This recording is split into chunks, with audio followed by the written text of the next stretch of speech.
A little bit earlier in the show, Paschal Donohoe was with me, the Minister for Public Expenditure. We talked about a number of different things, about public pay, about TV licences, about Irish builders in Australia and about the National Children's Hospital. So Cabinet today heard confirmation that the cost of the hospital is now over €2 billion. And understandably, people irate at that bill. I have to say though, and I mean, this is not a surprise. We saw this coming. It's going to be much more than 2 billion. The finished article when the keys are delivered and when patients finally walk through the doors. But I think we're all getting angry at the wrong thing.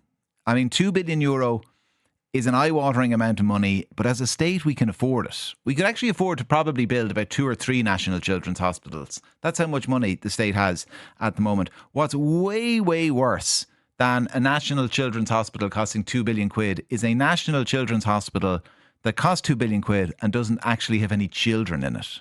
Because that's what we have at the moment. It was meant to open in August 2022, 18 months ago. It didn't. It didn't open at all in 2022. It didn't open in 2023. It won't open in 2024. They hope it might open in 2025. The Public Accounts Committee heard relatively recently it might be 2026 before the first child walks through the doors. That is way more egregious than the cost. That's actually what people should be angry about, not £2 billion. The fact that it's 4 years beyond the point at which it should open. It's only last week we were talking on this show, and other shows were talking about it as well. Failings at Temple Street Children's Hospital. Kids in need of complex spinal surgery being let down. Again, not for the first time. Last year we learned that steel springs from DIY shops were being inserted into their little backs. Just think how awful that story was. And the fact that we're sticking with this dysfunctional status quo for 4 years longer than planned, that's the real scandal with the National Children's Hospital, not the cost. The cost is a distraction. It's the delays are what are most egregious.